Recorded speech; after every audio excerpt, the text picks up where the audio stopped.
Hello, everyone. Welcome. I'm Nick I'm Browns.live. from Top Notch Sports, and today we're going to be recapping the Cleveland Browns 2023 draft grades from this prior draft that they just had. Look, no first-round pick, no second-round pick. Nico, Browns Live, you had a phenomenal mock draft, right? We talked about this already. We said who would fill in for the Browns not having a first or second-round pick. You filled in during your mock draft, and ultimately, I feel like they executed this draft really well. But before we get into that, plug into your page real fast. Tell the people about your page, and we're going to talk about this draft right after. Sure. So on Twitter, you can follow me at NowBrowns, or you can just look up Browns.live. It'll come up on Instagram, my primary page, Browns.live. I've been going for a year now. I strive to, give out real news. I try and keep everything, valid at all times. And I'm having a fun time with it, and I'm happy to provide everybody with Browns news. Browns, you do a phenomenal job. So everyone, please go give this guy a follow. Again, if you guys put your link in the comment section, we will make sure that we pin that for you guys so they can go and follow you. All right, ultimately, I want to start off with this, okay? We had a target, and I'm saying we because I was in the war room with you a lot. There was two guys that you wanted, going all the way back now for months now. And it was Dawand Dexter and Keanu Benton. And you wanted them in your mock draft and you wanted them in the draft. I remember those were the two guys that you were kind of hard set on that you wanted with your first pick. Neither of them ultimately fall. Okay. And again, I remember you even saying too, after you guys made like your first picks and stuff and you were done with the draft, you said, you wish it kind of expanded your horizons a little bit because you were kind of set on one of those two guys being your guys. You had a few other guys too. I remember we talked about some edge rushers. How do you feel now looking at it from, after the draft? What do you think about your scouting and just, the overall scouting in general by the team? So I'll start off with my scouting. I think that, I did a pretty solid job. I mean, both those players went super early. Both of them were second rounders, which was a little bit surprising to me.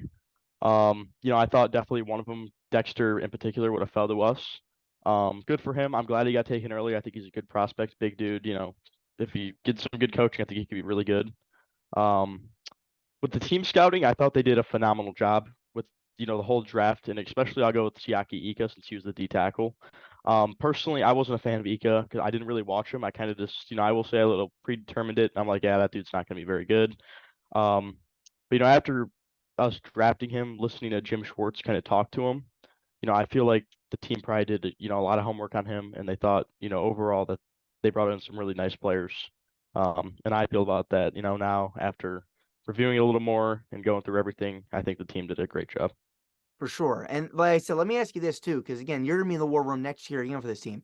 Have you learned anything from this experience? I mean, because it was the first time you were in the, you were in the driver's seat pulling some triggers. You still had a phenomenal draft, but I mean, in the sense of doing what the Browns do, have you changed anything? Have you changed any philosophies or anything? Maybe expanding your board in certain areas, or you think you're gonna stick to what you had last year? Definitely. I think I'm definitely trying to expand it more. Something I noticed is, just because that player, is getting a lot of hype with, other teams and stuff like that doesn't mean that they're going to go there. Like a lot of people fell out of the entire draft. I mean, there's a lot of good players that didn't even get drafted. Andre Carter didn't get drafted. He was projected second rounder and first round, late first round. So next year, I definitely think I'm going to try and expand my board, do a lot more research on guys that I think we need. And yeah. For sure. And like I said, I still think you nailed out of the ballpark. I think had you had rated as one of the highest GMs that drafted. But again, just some of the guys that you guys drafted, like you said, there's not always, like I know like the one guy on our in our group constantly, oh, this guy visited our team 3 times. That means we're gonna bring him in, guys, 3 times. Everyone else was number 2. It means nothing. Nothing at all. Right. Nothing at all. They can have 0 visits with the guy that can still get drafted. The Raiders even talked to a few of the guys that we drafted, and it's like, there's no signs at all that they were going to be drafted. 180. 180 set.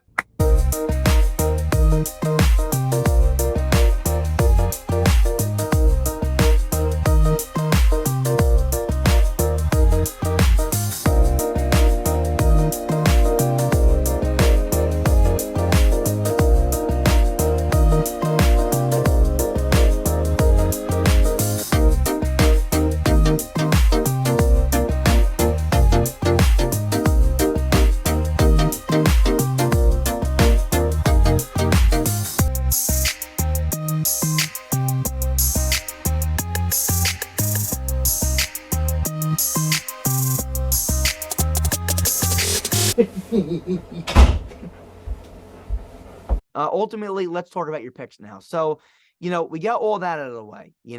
Everybody, but my whole thing is with, having the earliest pick being the third rounder, you guys really, really drafted well. So let's start with the first guy, Cedric Tillman, 6'3", 213, we're in a 4.54. This is a guy I really wanted to see me personally go to a team like the Giants. He's a bigger receiver, can go up and get it guy. Pretty dang fast too. 4.54 for being 6'3", 213. It's not bad speed-wise.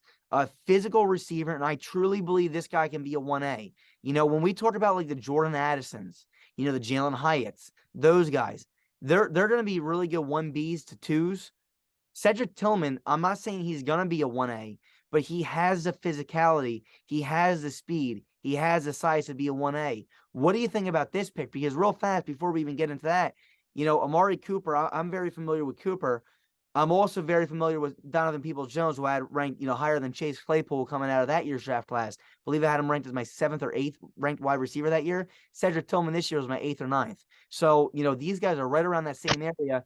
I feel like if this guy can live up to his potential, he's a 1A. What is your take on Cedric Tillman?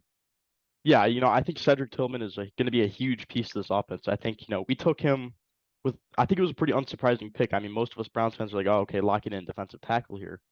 But I think this organization wanted to grab, a big receiver like you were saying, someone that just, doesn't have burning speed, but, they got good enough speed where they're going to be able to run good, crisp routes, catch the ball, stretch the field, stuff like that. Overall, this I think might have been one of our better picks in this draft. It might be our best pick in the long run. Um, I think Tillman just got a great knack for the ball. He's a good route runner. I watched the game against him versus Georgia. He was making Keely Ringo look silly, and that's just the best way to put it. And he's a good corner too. I mean, he was pretty high ranked. I think Tillman's going to be a good prospect for the Browns. If he can stay off, or if he doesn't get any injuries, I think if he builds good chemistry with Deshaun, I think they could be really good. Absolutely. And again, this is a guy that, even when he's covered, he's still open because he can make plays on the football. All right, next guy, Ika. Okay. This guy, big guy, large guy. I want to continue to say, 6'3", 335, 32-inch reach. We're in a 5.39 40. Okay. He's slow, but you don't need this guy to be super fast, right? So, going back to when we were ranking our DTs, and you're one of my close guys with DTs because you did a pretty dang good job.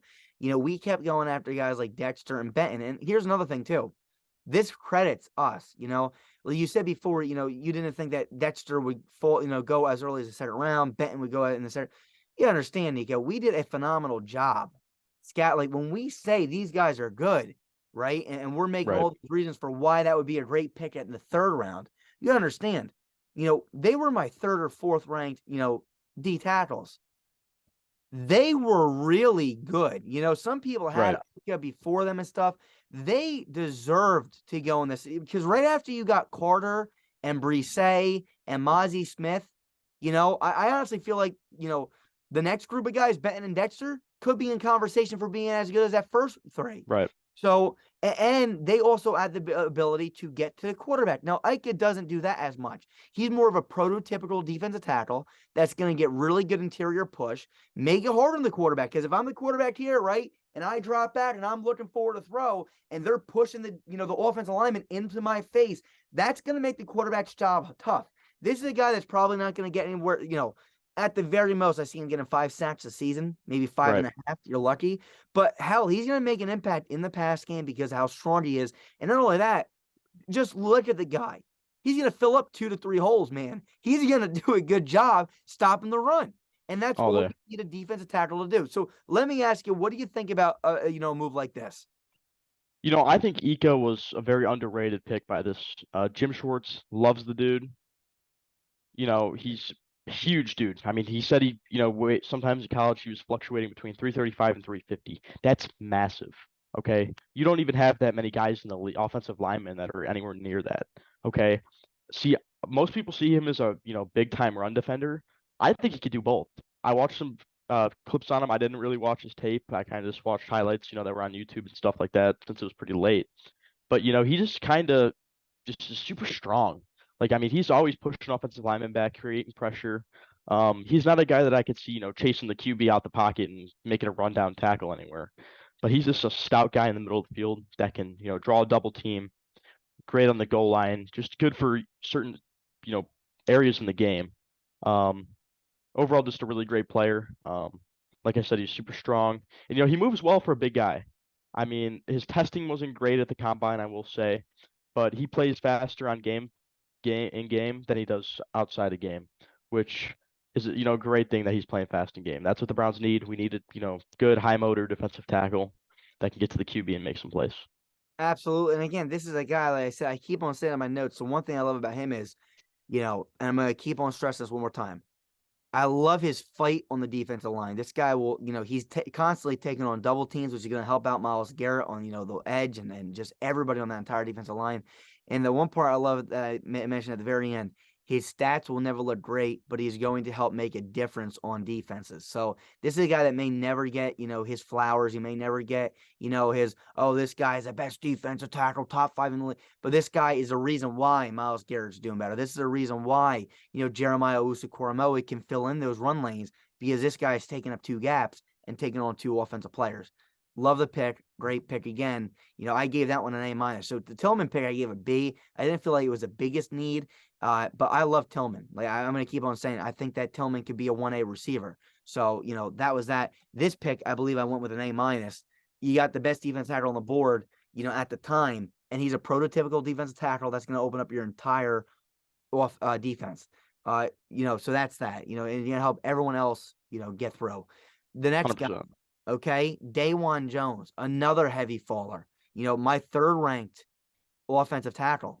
What do you think about him? I think that, that's a steal. In the 4th round, you're getting a 6'8". I heard that he's 390 pounds at some point. That is a monstrous human being. He, Ika was the biggest dude in the team for like 24 hours. And, we've got an even bigger dude than him. And there's not a lot of guys that are 6'8", 390 pounds in the NFL. There's just not. Jones, he's a big, strong dude. He's not the fastest, but he's got super long arms. So, if someone gets around him like a speed rusher, he's just going to push him out that pocket, push him behind the QB. And, that's what I like about him. I think he's a good guy that, can maybe come in here, play swing tackle for us. And I think it was, a great selection. He's just a big dude that's just stout.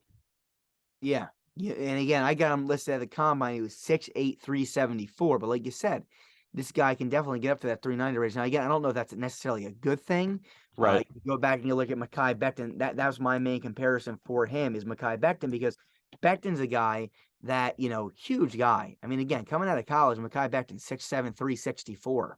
So Right. this guy's bigger than Mekhi Becton. This guy has longer arms than Mekhi Becton. So I don't know why Dawand Jones wasn't getting the hype. Maybe because of the injury concerns that Mekhi Becton was getting. But Right. Dawand Jones, right tackle. Do you guys need a right tackle? No, we have Jack Conklin under contract for the next 4 seasons, roughly. And Wills is your left tackle. Correct. Yeah. Um, so for that, we picked up Cedric Wills' 5th-year option, which means that he'll probably be here for the next 2 seasons. He's got this year and next year. Yeah. I think at this point we're going to work with Dawand Jones, and Bill Callahan is one of the best offensive line coaches in the league. Is going to try and make Jones over the next 2 seasons become Wills' replacement. So he's going to get him acclimated over the next 2 seasons. I'm sure he'll get some playing time because Wills is always hurt. I think he wants to get him acclimated to left tackle so then he can make a nice, smooth, seamless jump. Yeah. That's what I think the Browns are going to do. But like I said, I think he could play, swing tackle for us and just kind of play anywhere. I mean, I can even see him jumping in a guard if they needed it. Yeah, this guy's a humongous guy, and again, he played right tackle on the film I watched. Great run blocker, right? Willing to use both techniques in the pass game. What do I mean by that? He can anchor down, like Peter Skronsky was really good at anchoring down. When someone tries to bull rush him, he just kind of puts his hands on and hold them there. And also wash them around the quarterback. When the edge rusher is trying to take this wide loop, your job sometimes is just to wash them out of the play so the quarterback can step up and take off, or just step up and find a passing lane. Dawand Jones can use both. The biggest issue I had with him was I said I like to see that he uses both those strategies, but he's such a large man. I fear injuries. And what I noticed a lot on his tape, and I wrote this down, just seems, and again, this is just unfortunate, seems like players constantly were landing on his legs which again, I Hmm. don't know. Like I had to write it down because it was happening so much, and he seems to slip a lot while blocking. So again, it's can he get his feet down? I mean, maybe it was just a coincidence, but maybe he's so big he's a little bit unbalanced, Right. slips a little bit, stuff like that. If he can clean up some of those things, like you said, with your offensive line coach, this guy can probably clean a lot of those things up. I love this pick again. One of my favorite offensive line prospects in this entire draft class. Like you said, could he play interior? Absolutely, but a little bit tall. I would get a little nervous if Watson could see over him, even though Watson's a Right. dude. It's still he is really tall. This was an A draft pick for me. I absolutely loved it. Again, you get my third best offensive tackle, in the fourth round. That's absolutely ridiculous. And again, we'll just have to wait and see. But I absolutely love what I saw from him. Next guy, Isaiah Mcguire. What do you think about him? I thought that was a great pick. There's a lot of analysts on Twitter, that are real coaches, real football coaches that analyze Isaiah McGuire, and they're like, this dude needs to be on the Browns. He's a big, lengthy pass rusher. He has a great bull rush. He uses a lot of moves too, which he has a big repertoire. He likes to use his arms to swipe down the guy's arms. He bull rushes. He does all types of stuff that he can use to get to the quarterback. And I also think he's pretty solid in the run game. You watch his tape, he's always making plays, tracking down the runner. I think he's got a knack for finding the ball. Um, and I think he's just super stout. I would like to see him, beef up a little bit to play edge in this league. Maybe put another 5 to 10 pounds on just to be able to compete with those big tackles in the league. But I think overall he has a really great, you know, reach, uses his hands well, he's quick, and he's just a really big dude at 6'4", I believe. Yeah. 6'4", 268, 33-inch reach and a 4.76. Here's what I wanted to note now. And again, look how late you got this guy. And like I can keep on stressing that you're getting guys that I have really good notes on. You know, now what was he ranked overall on my board? Now again, though, you got to remember that you guys got this guy super late. Overall, I had him ranked as my 14th edge rusher. Now again, this is a really deep edge rushing class. I Correct. feel like you get a really solid guy. I picked 126. You get a guy that I said, this kid is one of the sleepers that I actually like his film. He is the first guy I have watched at the bottom of my list. So again, I got this whole list and it's ranked in the sense of, in January, I take 7 big boards, top 100 big boards, and I throw every single name. I got to manually type in every single name. And the top guy gets 100 points, the bottom guy gets 1. And I do 7 different lists. And ultimately, some names, right, match up, right? Some names get listed 7 times. What does that mean? They're really good players. Everybody has them in their top 100. Right. Some guys are listed as number 1 on every board. That means that they come up with 700 points. They're the number 1 ranked prospect according to the media. Some guys get listed on one board, and maybe they're the bottom guy on that board, and they still get listed on my list. So, top 100 7 times. I'm writing down 700 names, right? Now, a lot of Hmm. them overlap with one another, but you ultimately usually come out right around with 250 to 330 prospects. And some people start, oh, why didn't you scout this guy? Because they already scouted 320 guys.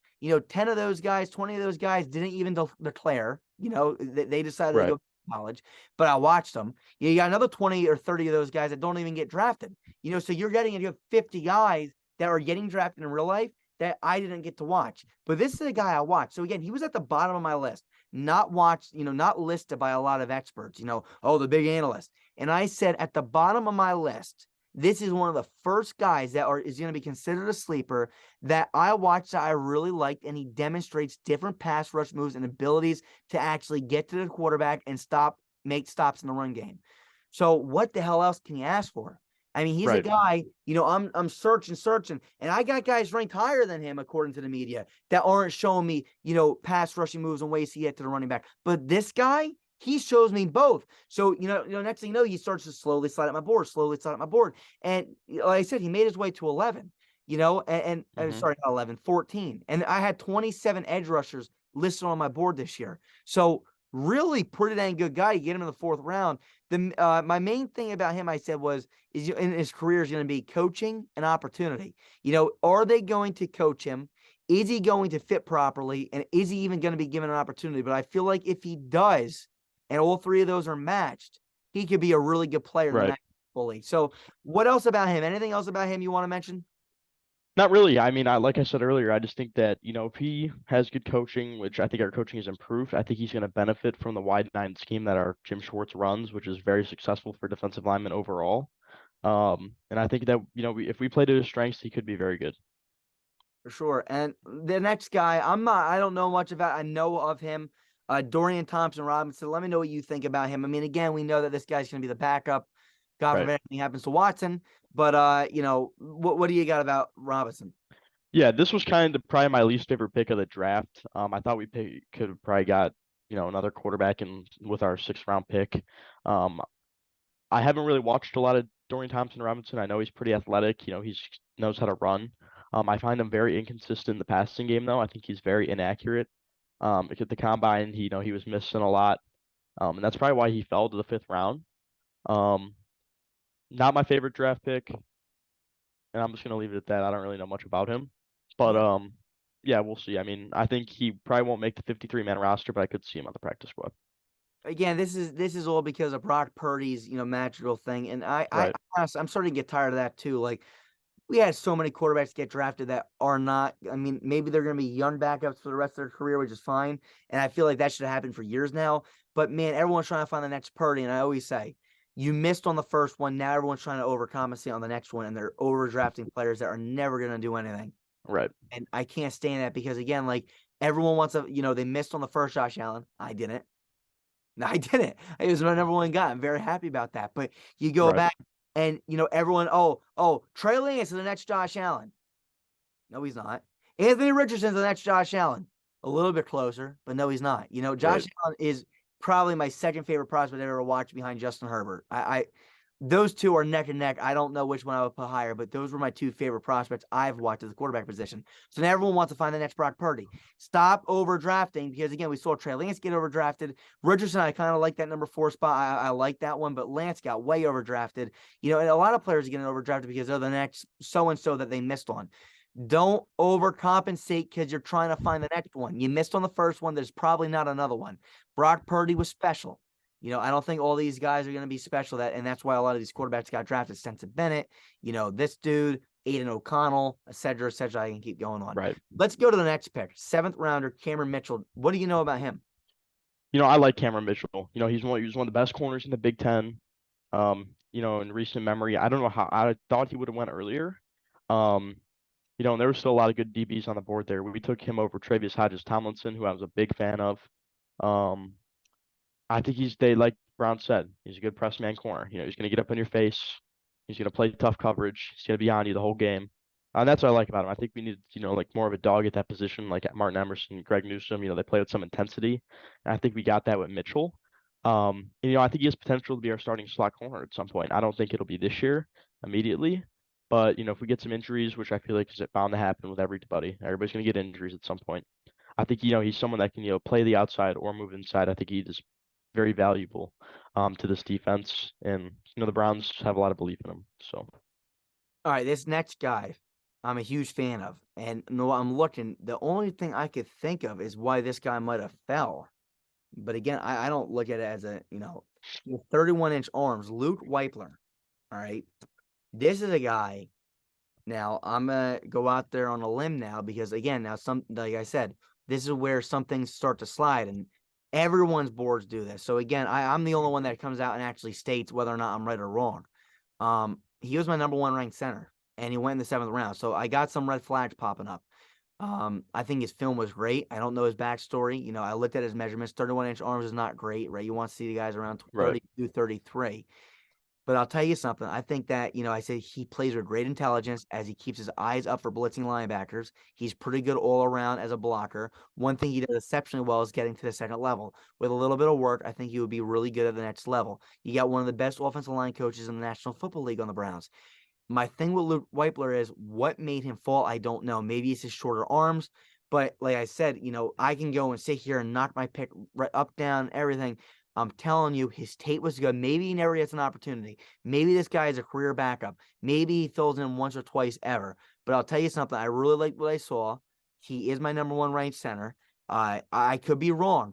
But even people like Daniel Jeremiah, when his number 1 prospect, or his top receiver prospect falls all the way to the 2nd round, or, Andre Carter, we had ranked as like his top, 120 falls out of the draft or whatever it may be. Mm-hmm.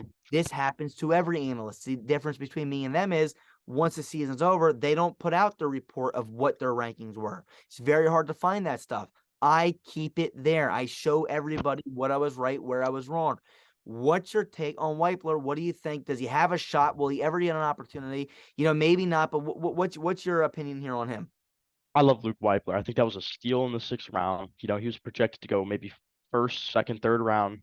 We got him in the 6th round. That is insane to me. I was super excited with that pick. I didn't even realize he was left on the board. Also the fact that we picked 2 Ohio State Buckeyes, that's rare. Um, I think, like you said, his arms are a little short for an offensive lineman. I think he's good in the pass game. They listed as a good run blocker as well. He just moves well for a bigger dude. He's good at center height. I believe he was 6 foot, maybe 6'1", something like that. So around kind of whatever center in the league is. I do think he'll play at some moments. We re-signed Ethan Posick to a 3-year deal, for cheap too. We're only giving him $6 million a year, which is great. Um, cheap end for really good center, one of the best in the league last year.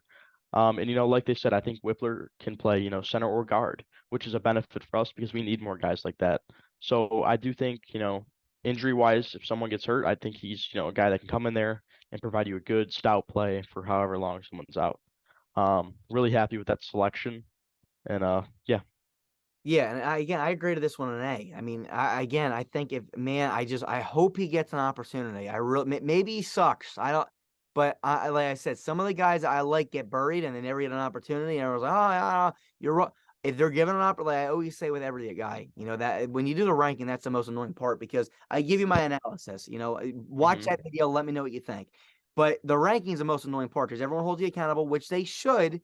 But it also depends on team fit and opportunity. And if this guy's given, he's on a team, does he fit? That's more for you to answer. And last but not least, will he be given an opportunity? And that's something that we all have to wait and see. And again, I think if he is given an opportunity and he's coached up, I feel like he could be the best center in this draft class. I found issues with John Michael Schmitz.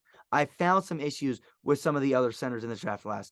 I didn't find many issues with Wypler, and I think that he could be phenomenal. And again, he's actually 6'3". Now they say for some Mm, reason, I'm looking now, they say that's only 37th percentile, which I honestly feel like most centers are right around 6'3". So I don't right. know where they're getting that from.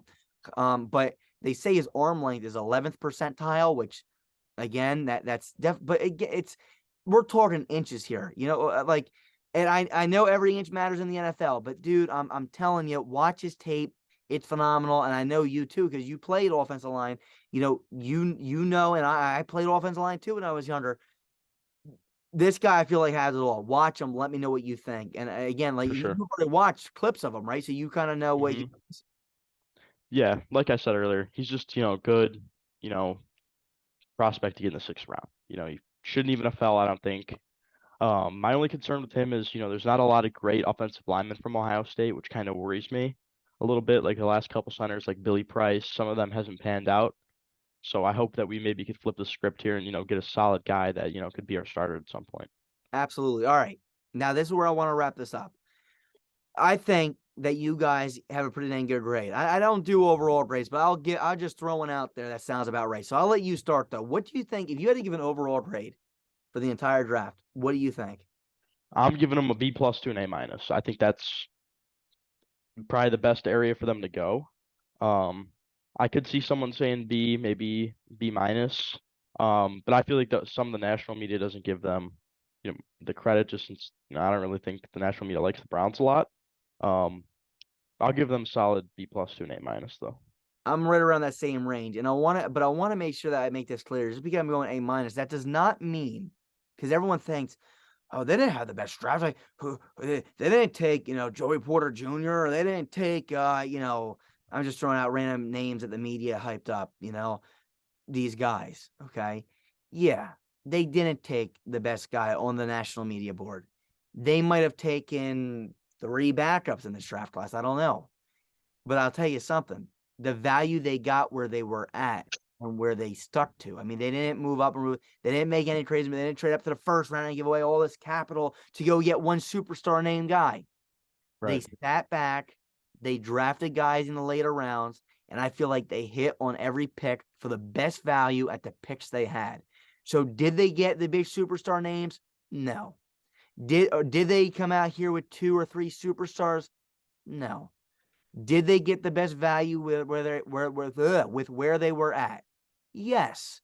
Did they get players I feel like can be great role players, great backups, possibly great stars in the National Football League? Absolutely. Do I feel like they reached? Nope. Do I feel like they got some steals? Absolutely. I feel like it's very fair to say B plus more on the talent side of things, right? They didn't get some of the big names. They might not walk out of here with 2 starters. I think they will, but they might not walk out of here with 2 starters. Right. But hell, I'll tell you something. They got some great value. So you got to balance those two out. And that's why I feel like it's right around a B plus to A minus. But again, for my board, hell, they got like top 3 prospects in almost every single position. You get Right. Dawand Jones, my number 3 offensive tackle. You get my number 1 center prospect, number 3 or 4 interior offensive line prospect in Wypler. You bring in Tillman, who's my number 8 wide receiver. But again, wide receivers fly off the board. So again, he was one of the Right. best guys available at the time. Was it the biggest need for the Browns? I don't think it was the biggest need, but again, it's a really good pick for them. Psyche Ike was my number 5 or 6, I believe, defensive tackle, maybe 7 or 8.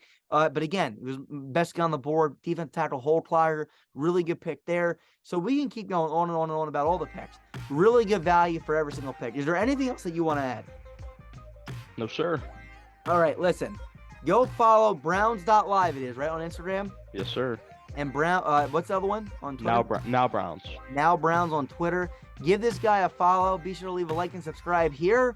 We got a lot more content coming on the way. So if you want to hear Browns news, stay here. We're going to be bringing on Browns Live a lot more. So stay tuned. We'll be doing our rankings and you know, our grades and so much more. So stay tuned. I think we got a lot in store on this channel, and not only on this channel, but also on his page. If you want to see all Browns news, go follow his pages. You're going to have really good content over there. Anything else that you want to add, though? Anything else that you have upcoming on your page, or anything you want to do specifically here? No, sir. I'm just looking forward to what the future holds.